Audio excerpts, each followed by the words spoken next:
Hola a todos, mi nombre es Toko y bienvenidos a un nuevo video de retos navideños con AdventJS. El día de hoy nos compete realizar el reto número 15 con dificultad media, así que vamos directamente a él. El reto se llama Dibujando tablas y dice así. Al Polo Norte ha llegado ChatGPT y el elfo Sam Elfman. Está trabajando en una aplicación de administración de regalos y niños. Para mejorar la presentación quiere crear una función drawTable que reciba un array de objetos y lo convierta en una tabla de texto. Ya vamos a verla. La tabla dibujada debe tener cabecera con letras de columna, es decir, A, B, C, o sea, los headings, los encabezados de la tabla deben ser letras en mayúsculas.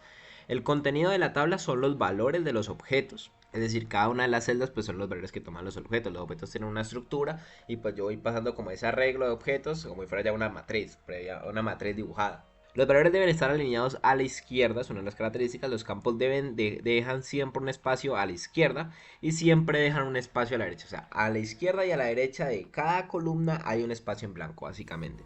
La función recibe un segundo parámetro, sort by, que indica el nombre del campo por el que se deben ordenar las filas. El orden será alfabético ascendente, es decir, depende. Ese sort by nos va a nosotros ver de que por acá en nuestra propiedad pueden llegar ya sea o strings o números. Y así sean strings o números se va a ordenar ascendentemente. Fíjense, acá tenemos un ejemplo donde llama la función y llega un arreglo de objetos con las propiedades name en city. Y luego por acá lo que use es que cada una tiene sus valores básicamente. Y acá dice que él quiere que las ordene ascendentemente por el nombre. Entonces fíjense que pues primero va la A, luego va la B y luego va la C. Y ahí quedan estructuradas. Esta es la tabla que tenemos que formular. Fíjate que tenemos tres líneas horizontales, ya vamos a hablar de eso. Tenemos un espacio en blanco al inicio en todas las columnas. Fíjense que en todas hay un espacio en blanco. Bueno, en todas las columnas, no, en todas las celdas básicamente. Y también hay un espacio en blanco al final, porque fíjense que esta palabra acabaría aquí, pero hay un espacio en blanco después. Y así con estas, por ejemplo, acá lo quiero ordenar por la quantity, entonces iniciaría por de mayor a menor, de menor a mayor, perdón, de 1, 5 y 10. Entonces fíjense que lo ordena y lo escribe, eso lo ordenaría por una fila en concreto. Así que vamos a ver cómo podemos resolver este ejercicio. Sin embargo, antes me gustaría definir algunas cosas en claro para que ustedes puedan entender mucho mejor el ejercicio y no les vaya a quedar tan difícil. Para ello acá he preparado un esquema que me gustaría que ustedes lo analizaran. Yo les voy a explicar muy detalladamente, así que espero que me presten mucha atención porque en base a ello es que construiremos la solución que planeamos conseguir. Este es el formato de la tabla. Yo me he copiado esa primera tabla de acá, me la he copiado y la he puesto acá en ScaleDraw y tenemos este formato. Y me gustaría que lo entendiéramos de acuerdo a las notas que yo he escrito por acá, que es una especie de resumen de nuestra tabla que tenemos que formular. Primero, los encabezados son letras mayúsculas. Entonces fíjense, ya que inician como A, B, luego si hay más pueden ser C, D, pueden ir hasta la Z. Y para ello, para la generación de ello y no tener un arreglo con todas las letras, generaremos el código AXI.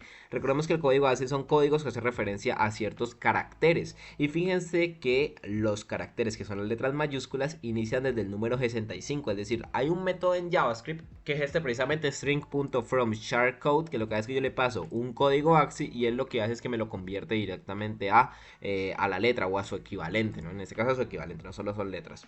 Entonces si yo le pasaría por ejemplo acá 65 me devolvería una mayúscula y así con todas. Eso tenemos que fijarnos en eso. Para empezar, que los encabezados de la tabla no son las propiedades, o sea, aquí no aparece gift, sino que aparece es A, B, C, D, eso es lo primero. Lo segundo, todas las celdas tienen un espacio en blanco al inicio y al final, que es eso que ustedes pueden ver aquí y que yo les expliqué. Fíjense, tienen un espacio al inicio y un espacio al final. Tienen dos espacios en blanco en este caso, uno al inicio y otro al final.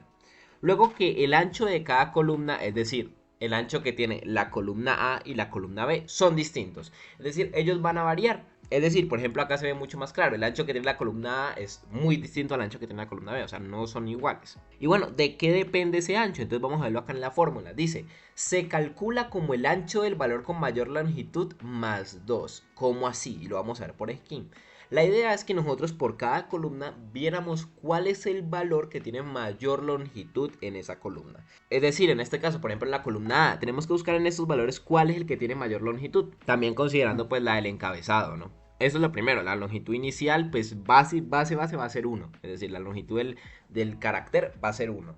¿Por qué? Por los encabezados. Pero por ejemplo acá el carácter más largo viene siendo Charlie. Tiene 2, 4, 6 y 7. Es decir que el ancho del valor con más longitud es 7. Sumado los dos espacios en blanco, la longitud de toda esta columna A viene siendo 9. Vamos a ver si eso es verdad. Fíjense por acá, voy a hacerle zoom para que ustedes lo puedan ver mejor. Fíjense, 1, 2, 3, 4, 5, 6, 7, 8, 9. Esa es la longitud.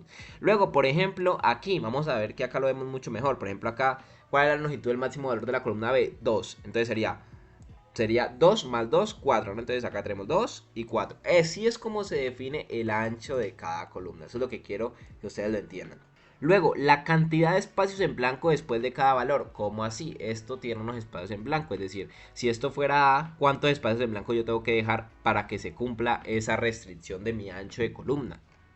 Bueno, pues ¿cómo la calculamos? Viene siendo el ancho máximo de la columna, por ejemplo, para esta columna A ya dijimos que el ancho máximo era 9. ¿Por qué? Porque la máxima longitud de los valores era 7, más los dos de espacios, 9, ¿listo? Y digamos que vamos a contar cuántos espacios en blanco habría que dejar para Alice. Ojo, espacios en blanco después, ¿no? Este de acá sabemos que siempre es 1, pero este de acá va a variar dependiendo de cada valor.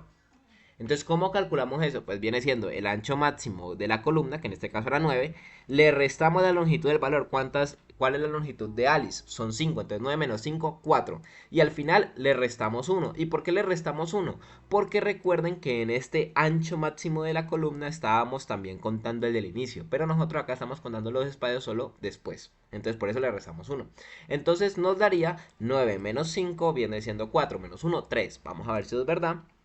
Fíjense que acá tenemos 1, 2, 3. Y así se haría con cada uno. Entonces luego para Bob, fíjense que la cantidad de espacios en blanco es distinto. Y eso es la clave. Así por ejemplo si estamos en el valor más grande que es Charlie. Entonces va a ser máximo de la columna 9 menos la longitud de Charlie que eran 7 menos 1. Entonces menos 1 y eso nos da al final un 1. Que viene siendo el espacio en blanco que aparece después de Charlie. Y así básicamente es como se construyen. Y ya por último, para pasar al código y dejar tanta cháchara, es que siempre se dibujan 3 líneas horizontales, que vienen siendo estar representadas por los símbolos de más y menos. 2 que encapsulan a los headers, a los encabezados, y una para finalizar la tabla. Así que ahora sí, teniendo en cuenta esto, que si no entienden alguna parte del código, yo volveré por aquí, pero la idea es que ustedes tengan muy en cuenta estas notas y estas reglas, porque son las que replicaremos en el código. Así que vamos a pasar directamente a Visual Studio Code y a ver cómo podemos darle solución a este ejercicio. Por acá yo ya me he copiado los tests, en este caso son los tests que hice la página, y vamos a copiarnos la estructura básica de la función y la vamos a escribir por acá. Bien, lo primero que yo tengo que hacer, y es la clave, yo tengo que obtener, bueno, cuáles son las llaves de mi objeto, estas de acá, y cuáles son los valores de mi objeto. Entonces, ¿cómo podemos hacer eso? Bueno, pues para obtener nuestras llaves simplemente tenemos que guardar esto, por ejemplo, una variable, en mi caso la voy a llamar keys, y vamos a usar un método que es object.keys. Eso lo que hace es que a partir de un objeto nos da todas sus llaves y lo hace en un arreglo. Para ello yo solo voy a tomar un objeto como referencia. Recuerden que esto es un arreglo, entonces yo voy a acceder a la posición número 0 y voy a obtener las llaves, en este caso name y city. Las voy a imprimir antes para que ustedes las puedan ver. Fíjense que por acá ya las tenemos, name, city, son nuestras llaves. Y en caso del otro ejemplo eran gift y quantity. Bien, así que con ello ya podemos continuar. Ahora lo que yo necesito obtener son los valores. Es decir, yo necesito que por cada, digamos que fila, imaginemos que son las filas, yo obtener los valores que tiene cada fila. Y obtenerlas en un arreglo para que yo los pueda manipular mucho mejor. Entonces voy a decir una variable que llama ya rows y vamos a iterar sobre todo nuestro arreglo. Vamos a iterar por cada una de las, digamos que de las filas, y yo por cada objeto lo que voy a hacer es que voy a usar object.values, que lo que hace object.values es que toma el objeto y nos retorna un arreglo con solo los valores. Entonces van a ver que si yo ahora imprimo rows, vamos a ver el resultado que obtenemos. Fíjense que yo estoy obteniendo todo esto, pero ya como si fuera directamente pues un arreglo, ¿vale? Fíjense, básicamente. Entonces por ejemplo acá tenemos Charlie, New York, todo esto es un arreglo. Fíjense que es un arreglo bidimensional, básicamente. Bueno, ahora ya tenemos las keys y las rows que van a ser indispensables para nosotros trabajar. Ahora, mi siguiente paso es ordenar mis registros, porque recuerden que también teníamos un argumento que era sort by, que básicamente hacía referencia a una propiedad de mi objeto base, y dependiendo de esa propiedad yo voy a ordenar todos los registros, es decir, todo mi arreglo de rows la voy a ordenar en base a esa propiedad. Así que lo primero que voy a hacer es, como esto es un arreglo, ¿vale? Yo voy a obtener esto, es decir, la propiedad que él quiere ordenar, en qué índice está, para yo luego ordenarla por el mismo. Column index, y lo que voy a hacer es que en mi arreglo original voy a verificar. Recuerden que la cantidad de elementos que tiene keys y la cantidad de elementos que tiene rows es la misma. Me refiero con cantidad de elementos como, es decir, de esos arreglos internos, me refiero. Acá hay obviamente 3 elementos, pero hay solamente 2 keys. Entonces me refiero que la longitud de estos arreglos internos siempre va a ser igual a la longitud de keys. Eso es obvio, básicamente porque pues usted lo ven 2 y 2, pues por cada llave hay un valor, entonces por eso se da. Entonces yo lo que estoy haciendo es que en mi arreglo original de las llaves yo voy a buscar el índice en el que se encuentra la propiedad que él me quiso decir. Así, fíjense que cuando yo imprimo column index, me sale a mí 0 y 1. ¿Por qué? Porque recuerden que este era mi arreglo de las keys. Él va a decir, listo, quiero ordenar en este caso por el nombre. ¿En qué posición está nombre? A la posición 0. Quiero ordenar por la cantidad. ¿En qué posición está cantidad? Bueno, en la posición 1. Así eso es lo que yo estoy buscando. ¿Para qué? Para yo luego digamos que ordenarlo y especificar que voy a ordenar específicamente por ese, digamos que por ese atributo o por esa columna. Ahora, yo necesito saber muy en claro qué tipo de datos son los valores de esa columna, si son strings o si son números, porque dependiendo de una u otra yo voy a ordenar. Imagínense que pueden ser booleanos, yo no puedo ordenar booleanos, yo tengo que retornar o dejarlo así exactamente igual o simplemente no hacer nada, por ejemplo. Entonces vamos a hacerlo por aquí, vamos a guardar una variable, vamos a llamar const y vamos a llamarla column data type.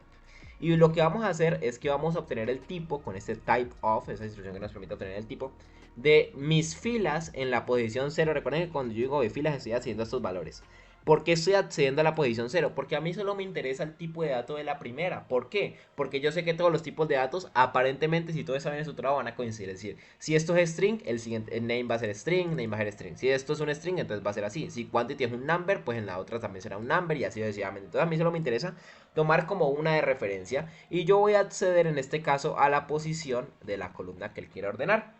Eso básicamente nos va a retornar a nosotros, por ejemplo, un string, un number, dependiendo de lo que nosotros estamos deseando ordenar. Ahora sí vamos a ordenarlo. Entonces, por ejemplo, bueno, si el tipo de información de la columna que él quiere ordenar viene siendo un string, vamos a ordenar por un string. La forma como lo vamos a hacer es con el método sort, que lo que hace es que, pues, si lo investigan más a fondo, él implementa el team sort. Y es un método que tiene una complejidad de n logaritmo de n. Y nos permite ordenar muy sencillo. Simplemente él recibe dos argumentos, que viene siendo, él lo ordena como por pares. Toma dos pares de referencia. Y acá lo que hacemos es la comparación. Siempre que nosotros queramos, digamos que en este caso nos piden ordenar siempre ascendentemente, tenemos que comparar A respecto a B. ¿Listo? Entonces colocamos A column index. ¿Y por qué column index? ¿Y qué es A y qué es B? Antes de que nos compliquemos. A y B básicamente es cada uno de estos arreglos. Entonces él va a iterar y va a ordenar cada uno de esos arreglos. Entonces, por cada arreglo voy a acceder y voy a ordenar únicamente con base a la columna con la que él quiere ordenar, que está explícita aquí en column index. Como es un string, yo para comparar strings tengo que usar local compare. Y lo comparo con el siguiente par. Y así ya tenemos nosotros ordenado, bueno, en el siguiente par no, con el siguiente elemento. Ya tenemos ordenado ascendentemente si es un string. Pero también puede ser el caso en que el column datetime, ¿vale? Sea un number, que es el caso que pasa con cantidad. Y acá es exactamente lo mismo, vamos a verlo cómo funciona. A, B, pero como es un number, ahora ya no uso local compare, sino que lo que hago es una resta. Entonces acá es column index, me equivoqué. Column index, le resto b column index. Y esto hace que automáticamente se agrega la mutación. ¿Qué quiere decir? Esto hace que automáticamente cuando yo invoque sort, esto se hace directamente sobre ese mismo arreglo. Esto no me retorna a mí nada, básicamente. Es decir, esto se hace directamente sobre rows. Eso lo vamos a ver aquí cuando nosotros empleamos rows. Fíjense que yo no estoy almacenando nada de eso y eso automáticamente se muta mi objeto original. Cuando yo imprima rows, se va a ordenar según el criterio que yo indique. Imprimo y fíjense, acá me decía que se iba a ordenar ascendentemente. Fíjense cómo se estaba primero en el momento Charlie, Alice, Bob. Ahora yo lo que hizo fue que lo ordena.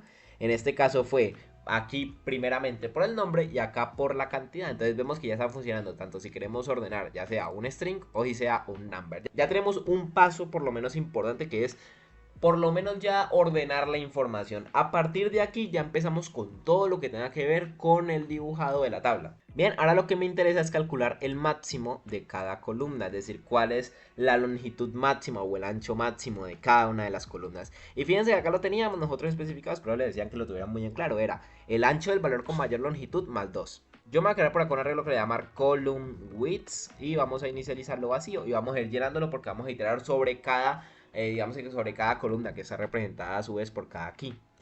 Entonces vamos a iterar vamos a inicializar con i y vamos a iterar tantas keys haya. Que viene indicando pues tantas columnas haya básicamente. Lo primero que vamos a hacer es que vamos a inicializar una variable, siempre es básicamente para calcular cuál es el mayor de cada columna. Vamos a inicializar una variable que llamamos maxWidth y que va a iniciar en 1. Y ustedes dirán, bueno, ¿por qué inicia en 1? Porque recuerden que yo les había dicho que el ancho mínimo de cada columna iba a ser 1, ¿vale? El ancho mínimo del valor de cada columna es 1. ¿Por qué? Por el encabezado, que simplemente es una letra. Ahora sí vamos a iterar sobre cada fila. Así que por acá haremos un rows.forEach y vamos a iterar sobre cada fila. Lo que vamos a hacer por cada fila, que al fin y al cabo sería como pasar por cada uno de estos valores, fíjense acá yo estoy pasando por Alice, por Bob, por Charlie, es que vamos a calcular pues cuánto es la longitud de ese elemento, de ese texto o valor, porque puede ser también un número que aparece ahí. Para ello, muy importante, porque yo también lo dije, que es un valor. Es decir, yo no puedo acceder al método, o a la propiedad, perdón, length de un número, no existe. Entonces yo tengo que parsearla a un string. Así que vamos a tomar ese valor para la columna que estamos indicando, por eso decimos que en la posición y vamos a obtener simplemente su longitud. Y vamos a decir que, bueno, en caso de que ese valor que nosotros calculamos ahí fuera mayor que el cell length, perdón, que el math length, que math width, vamos a actualizar ese más width con ese valor. Básicamente eso lo va a hacer y al final nos va a dar el máximo. Y cuando acabe todo eso vamos a añadirlo al arreglo. Muy importante acá, cuando lo agregamos al arreglo, este column width, recuerden que ese es el ancho máximo de aquí. O sea, yo lo que calculo hasta acá cuando yo digo este max width es el ancho del valor con más longitud, pero recordemos que tienen dos espacios en blanco, uno al inicio y otro al final. Así que aquí, antes de agregarlo, vamos a agregarle ese max width más 2, considerando los dos espacios. Y lo que voy a hacer por acá es que lo voy a imprimir para que ustedes lo puedan ver. Cuando imprime, fíjense que tengo este resultado. Básicamente me dice el ancho total de cada columna. Vamos a verificar si eso sí es cierto. Por ejemplo, para el primer ejemplo. Él dice que el ancho de la columna, A era 9. Es verdad, fíjense. 2, 4, 6, 8, 9. Y de la columna B eran 10. Entonces, 2, 4, 6, 8, 10. Perfecto, ya lo estamos, digamos que calculando bien. Y ahora sí podemos continuar con nuestro dibujo de la tabla. Para ello yo voy a crear algunas funciones, sí, funciones en este scope de mi función, que yo voy a usar para automatizar procesos, porque hay varias cosas que se llaman varias veces. La primera función que vamos a crear, y ya las iremos probando cada una de ellas, es dibujar esa línea horizontal. Recuerdan que yo les decía que habían tres líneas horizontales, que vienen siendo estas que encierran, estas que tienen el símbolo más.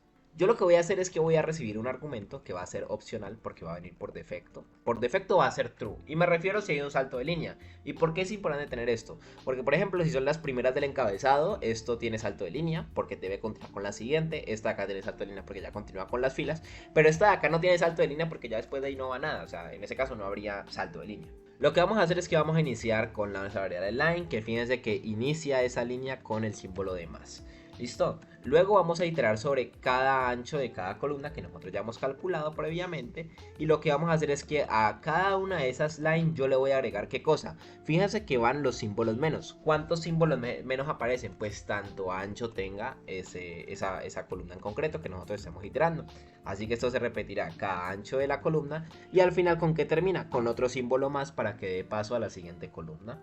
Y lo que hacemos es que al final tenemos que retornar un valor. En caso de que él quiera hacer un salto de línea, ¿qué hacemos? Retornamos la línea, que eso ya va a estar completa, más el salto de línea. Y si no quiere el salto de línea, pues ¿qué hacemos? Pues retornamos solo la línea. Y ya, eso es básicamente todo.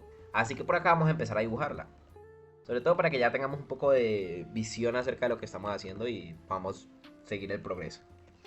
Voy a inicializar acá una variable llamada table, que va a ser la que vamos a retornar aquí abajito. Vamos a colocarla una vez. Y lo primero que hacemos es dibujarle la línea horizontal. Así que yo le voy a agregar dibujar la línea horizontal. Vamos a imprimirlo. Y fíjense lo que tenemos. Ya tenemos impresa la primera línea horizontal. Es decir, esta de aquí. ¿Qué sigue después? Los encabezados. Para ello yo voy a crear una función genérica. ¿A qué me refiero con una función genérica? Una función que me va a servir a mí tanto para dibujar encabezados como para dibujar filas. Voy a definirla por acá y la voy a llamar drawRow. ¿Listo? Y va a tener las celdas que yo quiero, que en este caso pues vienen siendo los valores que yo voy a colocar en cada columna, ¿no? Las filas, fíjense que inician, o las filas formales, ya sea encabezados o filas, inician con ese símbolo de pipe o línea vertical, así que vamos a hacer exactamente lo mismo como iniciamos acá. Iniciamos con este símbolo. Y vamos a iterar por qué, en este caso por cada una de las celdas o por cada uno de los valores que nosotros vamos a colocar, que recuerden que tiene la misma longitud que las columnas. Así que vamos a colocar esto de por acá y vamos a decir self.length. Lo que vamos a hacer es que vamos a obtener el texto, que en este caso otra vez lo tenemos que volver a parsear por si esto vuelve como un entero o como un número en general. Y vamos a calcular la cantidad de espacios después del valor que debemos de conservar. Recuerden la fórmula, por acá la teníamos, fíjense. Acá está. Es el ancho máximo de la columna menos la longitud del valor menos 1. Entonces, ¿cómo hacemos eso? Accedemos al ancho máximo de la columna en la que estamos, le restamos la longitud del valor, es decir, test.length, y le restamos 1. ¿Por qué 1? Porque recordemos que son después del valor. Y acá recuerden que es después del valor, es decir, nosotros no estamos considerando el primer espacio en blanco. Al final, yo por cada línea lo que voy a hacer es que le voy a agregar ¿qué cosa? El espacio en blanco del inicio, que viene siendo este de por acá, le voy a agregar el texto. Lo que voy a hacer después es que le voy a agregar la cantidad de espacios en blanco. Entonces vamos a hacer acá un repeat, la cantidad de espacios. Y al final, ¿con qué termina cada fila? Pues con otro símbolo de pipe para darle paso al siguiente. Y al final retornamos la línea más ese símbolo de salto de línea. Bien, y por ahí ya lo tenemos. Ahora con eso ya podríamos dibujar toda nuestra tabla, que es lo que vamos a hacer para finalizar. Lo que nos sigue viene siendo dibujar los headers, recuerdan, los encabezados. Para ello, fíjense que yo para dibujar la línea yo le tengo que pasar las celdas. Y recuerden que las celdas de mis encabezados que eran directamente letras. Y que teníamos que usar el código AXI, ya lo vamos a usar aquí. Así que yo por cada una de mis keys, tantas keys haya, yo voy a iterar y vamos a tomar, pues en este caso el valor no nos interesa, entonces la pongo con el guión bajo.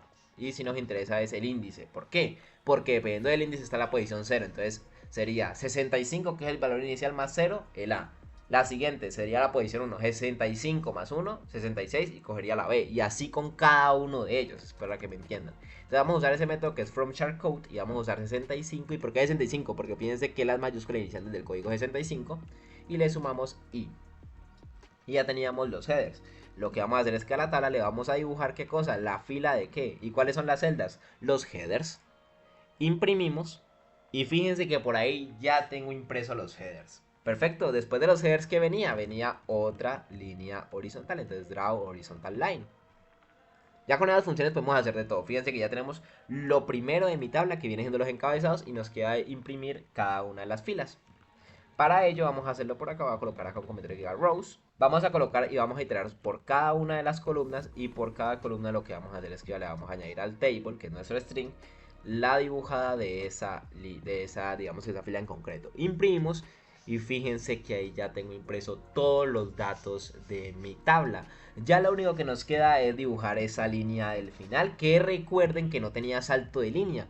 Fíjense que el line break por defecto era true, pero yo le puedo colocar otro valor. En este caso yo no necesito el salto de línea, así que le coloco false. Y ya con eso vamos acá a colocar y especificar que vamos a retornar la tabla. Ya con eso imprimimos, fíjense que tenemos toda la tabla dibujada como se nos pide. Así que vamos a enviar la respuesta a ver si tenemos correcciones o podemos hacer mejoras. Voy a comerme todo el código por acá, voy a venir a Advent.js y voy a pegarlo. Ahí está la solución, hemos obtenido 4 estrellas, vamos a ver qué podemos mejorar. Los puntos a mejorar dicen así: la función auxiliar draw horizontal line, que es la que nos dibujaba la línea horizontal, dice que tiene un parámetro line break, que recuerda que era el que nos controlaba el salto de línea, que no se utiliza de forma consistente en todas sus llamadas. ¿Y a qué se refiere esto? Pues fíjense que cuando lo utilizo acá lo uso sin argumento, acá lo uso con argumento, puede ser raro eso. Entonces vamos a ver cómo lo vamos a hacer. Creo que lo que vamos a hacer al fin y al cabo es que aquí simplemente vamos a retornar la línea. Y vamos a decidir si le colocamos el salto de línea ya cuando lo llamamos. ¿A qué me refiero? Voy a copiarme esto de por acá. Y el salto de línea lo decimos acá. Ah, listo, este necesita salto de línea, lo colocamos. Este necesita el salto de línea, lo colocamos. Este no necesita salto de línea, ah, listo, pues no lo colocamos. Cuando yo envío el resultado, tengo exactamente lo mismo. Así que vamos a volver a enviar la solución. Bueno, pues después de estar mirando un poco acerca de errores, he hecho un par de mejoras dependiendo de los comentarios que nos decía Advent.js. La primera que he hecho es que, pues en caso de que pasaría si data no viniera nada, es un arreglo vacío, pues básicamente retornamos cadena vacía, fue la primera mejora. Por otro lado, aquí también hice una mejora, básicamente creé un objeto llamado sorters, y que dependiendo del tipo, pues lo que hacía es que lo ordenaba básicamente, y acá llamo directamente al sort con la función que indique aquí. Posteriormente también hice una modificación que me exigían para los headers. Básicamente lo que hice es que estaba creando ya el arreglo que creábamos abajo con headers. Lo creo desde acá y lo que hago sin más es hacer un reduce en vez de force como lo teníamos antes. Y fíjense que itero sobre mi acumulador, que es un arreglo que inicialmente inicia con la longitud del header más 2. Básicamente lo mismo escrito de otra forma. Y ya por último, por acá en Draw también he reformulado la estructura. Ahora básicamente hace todo esto por las columnas y luego las une con este símbolo. Le agrega el del final, hace el alto de línea y ahora usa un map. Sin embargo, aún ahí haciendo los cambios y pues después de muchísimo tiempo no he podido conseguir las 5 estrellas. Voy a mostrarles. Fíjense, cuando envío la solución sigo manteniendo las 4 estrellas. He tratado de solucionar muchas partes, pero cada vez que soluciono una cosa aparecen otras cosas y demás. O sea, soluciono un error y luego me dice que tengo que una solución muy ciclomática y demás. Pero bueno, básicamente hemos cumplido con el ejercicio, hemos conseguido 4 estrellas. Igualmente solo es una estrella que nos faltaba para conseguir la puntuación perfecta. Hemos hecho un par de mejoras que mejoraban la calificación, o bueno, que mejoran la calidad del código realmente. Si ustedes saben de alguna mejora que podríamos realizar para conseguir esas 5 estrellas, les recomiendo dejarlas abajo en la descripción. Sin embargo, muchas gracias por observar el video y espero que les haya gustado. Espero que hayan podido resolver este ejercicio número 15 conmigo. Si así, no olviden dejar un like y de suscribirse a mi canal porque ya estamos muy cerca de llegar a los 1000 suscriptores y me apoyarían muchísimo. Y sin más decir, nos vemos mañana en el día 16 de Advent GS.